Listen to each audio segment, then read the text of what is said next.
Welcome to Pure Nonfiction, the podcast interviewing documentary filmmakers. I'm your host, Tom Powers, the documentary programmer for the Toronto International Film Festival and artistic director for Doc NYC. On today's episode, I interview Werner Herzog. At age 74, he's directed more than 60 films. He gained international attention in the 1970s for fiction features such as Aguirre, Wrath of God, and Nosferatu, both starring Klaus Kinski. Throughout his career, he's alternated between fiction and documentary more fluidly than most directors. His only Oscar nomination was in 2009 for the documentary Encounters at the End of the World, set in Antarctica. His other prominent nonfiction works include Grizzly Man and Cave of Forgotten Dreams. His latest documentary is about volcanoes, titled Into the Inferno.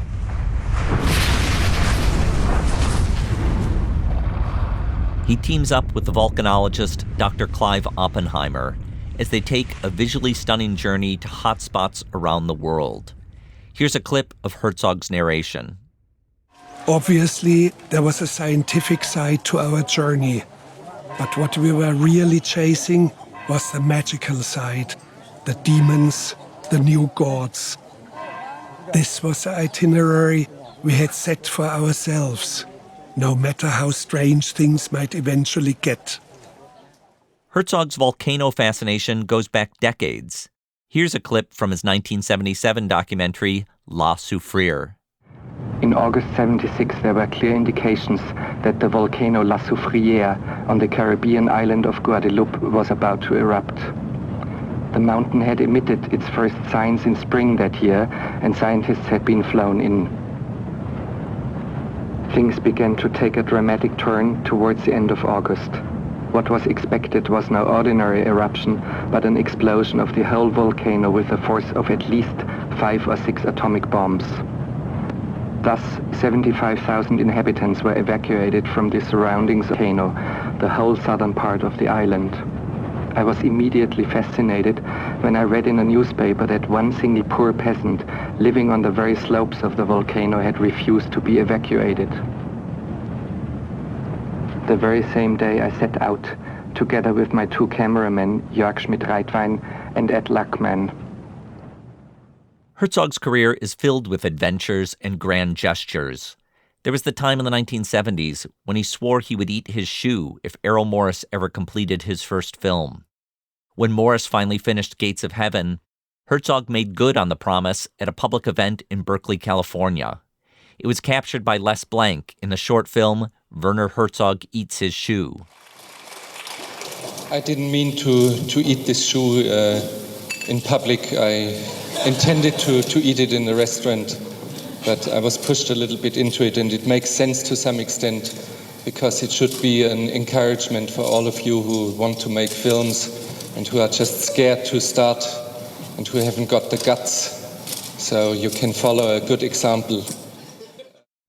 In 1982, Les Blank made a feature-length documentary about Herzog set in the jungle of South America. Herzog was directing Klaus Kinski for the period film Fitzcarraldo, set in the early 20th century about a rubber baron who wants to move a steamship over a mountain to reach the Amazon. Herzog sought to accomplish this engineering feat himself, pulling a real steamship with a bulldozer. The production was plagued by problems, including actors dropping out, a plane crash, and rebellious crew members. The jungle itself was full of threats: poisonous snakes, dysentery, and warring tribes. Les Blank's documentary is fittingly titled The Burden of Dreams. In it, Herzog delivers this memorable interview. Of course, we are challenging nature itself, and it hits back. It just hits back, that's all, and that's grandiose about it, and we have to accept that it is much stronger than we are. Kinski always says it's full of erotic elements. I don't see it so much erotic, I see it more full of obscenity. It's just, and nature here is vile and base. I wouldn't see anything erotical here. I would see fornication and asphyxiation and choking and fighting for survival and growing and just rotting away. The confrontation between man and nature is a recurring theme in Herzog's work. His unmistakable narration has become a key attraction for longtime followers. I sat down with him in September during the Toronto Film Festival. I brought up The Burden of Dreams and asked if he started to recognize his potential as a character in that film. Well, I was always reluctant to allow Les Blank to come on location and do a film on the making, because when you know there is a camera on you while you are working, you are somehow inhibited. You are talking slightly different. You cannot enjoy a meal anymore if a camera follows every single bite that you are munching. So no, not really. Although I must say, Les Blank film, Burden of Dream is a very good film. It came at me earlier when I did the Great Ecstasy of the sculptor Steiner about world record or world champion ski flyer from Switzerland. The Great Ecstasy of woodcarver Steiner was made for German television in 1974. It largely takes place at a ski jumping competition, with Herzog appearing on camera like a reporter. One of the signatures, it was part of a series of this, was that the director must not stay anonymous. So we, meaning others as well, had to appear in the film doing the chronicle of things. It was awful for me at the beginning, and then I thought there is something more authentic now in it. And I started to do commentary, and mostly what my presence in my films is simply commentary, that I speak, that I write and I speak. The seed of Into the Inferno was planted 10 years ago when Herzog was in Antarctica. He traveled to the top of the volcano Mount Erebus and met a team of volcanologists. Among them was Dr. Clive Oppenheimer. Their meeting is captured in the film Encounters at the End of the World. Dr. Clive Oppenheimer, a true Englishman from Cambridge University, surprised us with his tweed outfit, which he wears as a tribute to the explorers of old. He analyzes gas emissions from volcanoes all over the world. If this were one of those active volcanoes in Indonesia, I'd be far more circumspect about standing on the crater rim. I asked Herzog what it was about meeting Oppenheimer that led to this new film. Well, I have to reach a little bit farther back. In 1976, I made a film about an exploding volcano in the Caribbean on Guadeloupe. And so there was a prehistory already when I met Clive Oppenheimer, and we connected very easily. And there's also friendship that you can feel when we made the film. And we kept talking about we should do something more extensive. We should do something much bigger about volcanoes. So all of a sudden it materialized. What is it about Clive that you react to? Well, it has two sides. One is personal. Of course, there's friendship. And it's very easy to start a friendship with him. The second is his presence on camera. He has a wonderful way to appear on screen, the kind of erudition with which he talks, never talking down to the audience as a scientist, and you always feel like embraced, and he's excited and gets things across to you, and also has a great way to conduct conversations, for example, with local people in the Southern Pacific, Southwestern Pacific, and how he engages people in conversation is just extraordinary. He could be a phenomenal anchor man for scientific TV projects, for example.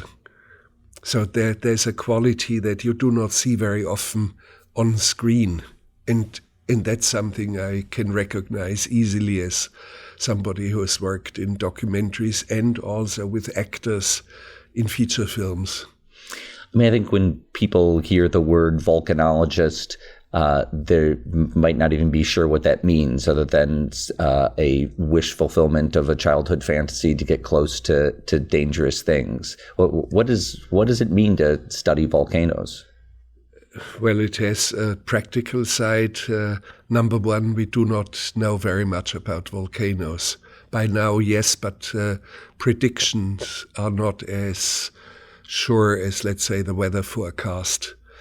But of course, it has to do a lot with crisis management. And it has happened in Clive Oppenheimer's life that in Indonesia, for example, due to his measurements, due to his expertise and expertise of others as well, massive evacuations took place. 500,000 people, and the volcano erupted, and conservatively estimated this massive evacuation saved at least 20,000 lives. So there's a very intense practical side, and of course volcanology is somehow cross-pollinating into geology, of course, and anthropology and archaeology, you just name it. Climate changes because volcanoes have created the atmosphere that we are breathing, for example. So it doesn't matter whether you know exactly what volcanology is, and you don't really learn that much about the scientific discipline of volcanology, and that's fine because we are filmmakers. Now, in this film, you're getting close to volcanoes. You've described yourself as taking calculated risks in the film. Do you, and I think throughout your work, there's an element of getting close to risky situations and dangerous situations. Do you think you're attracted to danger? No, I'm attracted to filmmaking, and my task is to come back home with a movie in my suitcase, in my baggage. But when you're a volcanologist and, let's say, a filmmaker accompanying, you have to be aware of certain risks. You have to be prudent. And strangely enough, in the film itself, we are addressing this question. How far would you go to get a measurement? Of course, dying for it doesn't make any sense at all, neither for the people whom you're having to warn nor your own life. And it turns out that in a way I have been, and I'm saying that the only one in filmmaking who is clinically sane. But I do have some practical proof in 70 or so films made over half a century. Never, not a single actor or one of the hundreds and hundreds extras ever got hurt. Has never happened. So because I have a very, very clear idea about safety. My own safety is a different issue, but I would not jeopardize anyone for any film, contrary to the rumors that you will find on the internet or in the media. There is a kind of mythology that grows around the career of Werner Herzog. Yes, but I haven't created it. It is just authentic things that I have done. For example, moving a ship over a mountain. And it is unusual. You normally do not do that for a film. Or I have done a film on a volcano that was about to explode. In this case, by the way, I had 2 cinematographers with me. I did the sound. And for every one of us, it was a clear personal decision. Are we going to do it or not? And I said, stay behind, give me your camera, I can do camera myself. So, but they came along and it was their individual, clear own decision. So in such a case, yes, you accept collaborators. Otherwise, I would never have gone in there without the explicit desire of people to come along. In Into the Inferno, you pay homage to another pair of filmmakers, a husband-wife team, Katja Morris-Kraft, who you describe as being the foremost chroniclers of volcanoes. You also inform us that they eventually perished by getting too close to lava at some point in their career. When did you become aware of their work? I think as long as I've been looking into volcanic eruptions and archival footage, they stick out because they went so close and they brought back such extraordinary footage that it just engraves itself upon your soul. But at the same time, with Clive Oppenheimer, we had an ongoing discussion: how far would we go? Where are the limits? We discussed the fate of the crafts because both of us had the feeling they were too dangerously close to the volcanic events. And tragically enough, both of them perished in a pyroclastic flow, meaning like a dust avalanche coming at you at high velocity and with temperatures inside of something like 850 degrees Fahrenheit or 450 degrees Celsius. So yes, this has been very tragic and in a way a cautionary tale for us. In your film, you show a generous sampling of their footage, which really is some of the most stunning things I've ever seen on a screen before. And before you do that, you let the audience know that they had perished at some point making a film. And it reminded me of Grizzly Man, where we, as an audience, know at the beginning of the film that Timothy Treadwell eventually perished from getting too close to grizzly bears. And in both cases, cinematically, knowing that creates a real suspense and tension as you're watching that footage. It's almost like a Hitchcock element, letting you know that something dangerous is going to happen.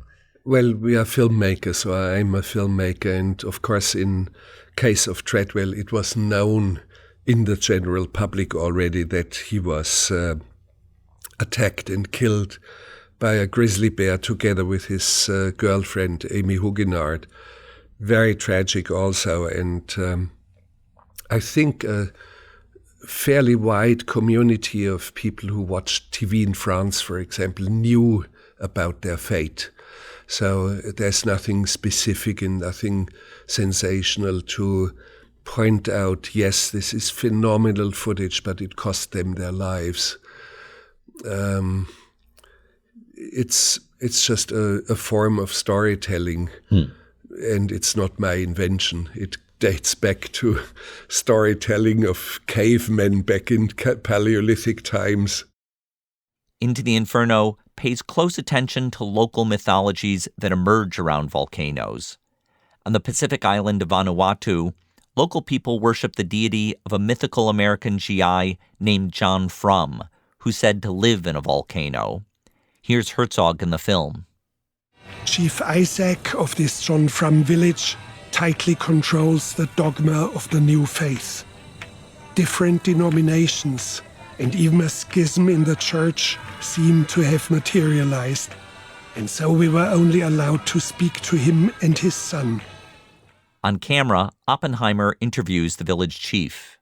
I understand that John Frum one day will appear to all the people and that he will bring many things: chewing gum, fridges, Cadillacs, maybe Boeing airplanes. There's a striking juxtaposition between Oppenheimer's world of science and the islanders' world of faith. I asked Herzog why he wanted to include these conversations. The way Clive Oppenheimer speaks with his tribal people on this Pacific island is just very wonderful, because there's this complete curiosity. He never talks down to them. It's never patronizing. It's genuine curiosity. And the way he connects is very, very pleasant. You see, you normally see when somebody talks to tribal people, it's always this kind of patronizing or paternalistic sort of attitude. Not here in my film. It was very striking to me. Yeah. And I wonder about your own curiosity in those kinds of mythologies. Well, we set out to make a film not just about the science of volcanologists. We wanted to see the human side of people who live under the volcano. How does it influence their lives? How does it influence their mythologies, their thinking, everything? And of course, you see, for example, how a volcano in North Korea dictates almost everything that goes into the state propaganda. Or in Vanuatu, the kind of new belief systems, emergence of a new god, new deities, or mythologies in Indonesia. And for a volcanologist like Clive Oppenheimer, it's a very delicate balance, knowing all the mythologies and knowing the thinking of the people. He has to contrast it with scientific findings. And if you are evacuating 500,000 people, you are disrupting their lives. They are homeless for a week or two. They cannot take care of their livestock. They cannot plow their fields anymore. So it's a massive intrusion into lives of hundreds of thousands sometimes.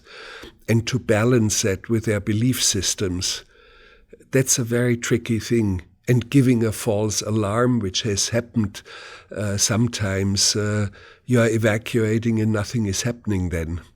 It's not such a precise science yet, with very clear predictions of events that will take, like tomorrow morning we'll have a thunderstorm. You cannot do that so far. Earthquakes, by the way, the same thing. You mentioned North Korea, and to my knowledge, this was your first trip to North Korea. Yes. What were your impressions there? Everything is different there. I mean, literally everything. And you see it right away. A group of university students is approaching, but they are all in uniform. We thought they were soldiers. And they behave in a uniformity that is something we have not seen in our world. And of course the isolation of the country mostly due to sanctions, but also a self-imposed form of community life, that you don't have access to the news from outside. No radio connections to the outside world, no television, no internet. So that creates a uniformity that is very, very unusual. As a filmmaker who thrives on your independence, was it difficult to operate in a country where everything is so tightly managed? No, because I knew what I was getting into. And Clive Oppenheimer has been there 4 times already. And I think it's a good idea. Cambridge University has a scientific program with local North Korean volcanologists in order to monitor this massive volcano, Mount Paektu, on the Chinese border. And this kind of opening up and engagement of North Korea, I think, is a very wise and healthy attitude. It's certainly better than stiffening and tightening restrictions and isolating the country more and more. There's a moment where you observe in a North Korean subway station that no one is looking at cell phones, because that's not part of the culture. And I detected maybe a tinge of respect for people not being so connected to their electronic devices. That's not really the issue, but of course there are some people out there like me who does not want to have a smartphone. I do not want to be available all the time, and I do not rely on applications to examine the real world. I do it in a different way. But cell phones per se are a phenomenal tool and have been very helpful in many cases. But the over-dependence, everybody knows that is something we should be cautious about. And all my friends who are using smartphones are complaining about them. But it's more a shallow sort of complaint. They all use it for very good and very fascinating purposes. For the past 20 years, Herzog has worked primarily with the editor Joe Beanie. They've collaborated on 27 films. At the TIFF Doc Conference in September, Beanie gave a talk in which he describes how they met. And I think it sort of starts with the concept of be careful what you don't wish for. I met Werner about 20 years ago, and at the time I was wanting to be a filmmaker and not an editor. I never wanted to be an editor. And the one kind of filmmaking I was never interested in was documentary. So I got a call one day from a friend saying a filmmaker's in town. He's looking for somebody who can edit on an Avid system. You guys have an Avid system. Are you interested? What's the film? It's a documentary. Well, I don't do documentaries. Well, the filmmaker is Werner Herzog. Okay, let's see how that goes. So the next day I was working with Werner Herzog on a film, Little Deer Needs to Fly. And this documentary had a dream sequence in it. And so that changed my whole opinion about documentary. Now, after 20 years of working together, Beanie announced at TIFF that Into the Inferno will be his last film as an editor. He's turning to other creative pursuits. I asked Herzog what Beanie's collaboration has meant to him. Well, that has been very intense and very fruitful. I owe him a lot for his impeccable sense of, let's say, the hard core of the quality of material that I shot, sense of storytelling, sense of rhythm, sense of music. So an invaluable collaborator, and of course, for a long time we discussed that he wanted to move more in different things. He's a very fine writer. He has done a short film himself already. So I think he never studied editing. He studied to be a filmmaker. And I'm looking forward to what's coming from him now. Mm-hmm. With all friendship, with all respect, with all admiration for him.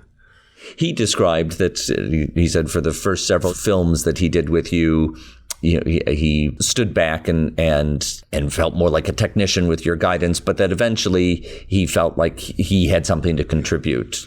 I think he grew up with my films in working with him. He was just a almost inexperienced editing assistant. And I had the feeling when the editor actually got an offer for a very big Hollywood production, which would pay enormous amounts of money for 8 months non-stop. And he said, there's this offer and it's terrible that I have to tell you this, and what do I do? And I said to the editor, just go and do it. And he said, yeah, but who is going to edit your film then? Who is going to continue? And I say, you know what? It's very easy. I take your assistant, Joe Beanie. He has, you can tell right away, there is a young man who has something in his system, and I can tell this one is going to be a great one. I want to thank Werner Herzog for speaking with me. Into the Inferno is now playing on Netflix. The film will also screen on November 11th at Doc NYC, followed by a Q&A with Clive Oppenheimer. For tickets, visit docnyc.net. If you're interested to explore Herzog's full career, I strongly recommend his book of interviews with Paul Cronin, titled A Guide for the Perplexed. If you'd like to watch Joe Beanie's talk about editing with Herzog, you'll find the link in our show notes. Season 2 of Pure Nonfiction will conclude next week with episode 30, and later we'll announce plans for Season 3. I encourage you to subscribe for free on iTunes so you don't miss a thing. Pure Nonfiction is distributed by the TIFF Podcast Network. Thanks to our team, series producer Michael Scotti Jr., sound mixer Kyle Murphy, web designer Cross Strategy, marketing coordinator Sarah Modo, social media maven Jordan Smith, and executive producer Rafaela Nehausen. I'm Tom Powers. You can follow me on Twitter at THOMPowers.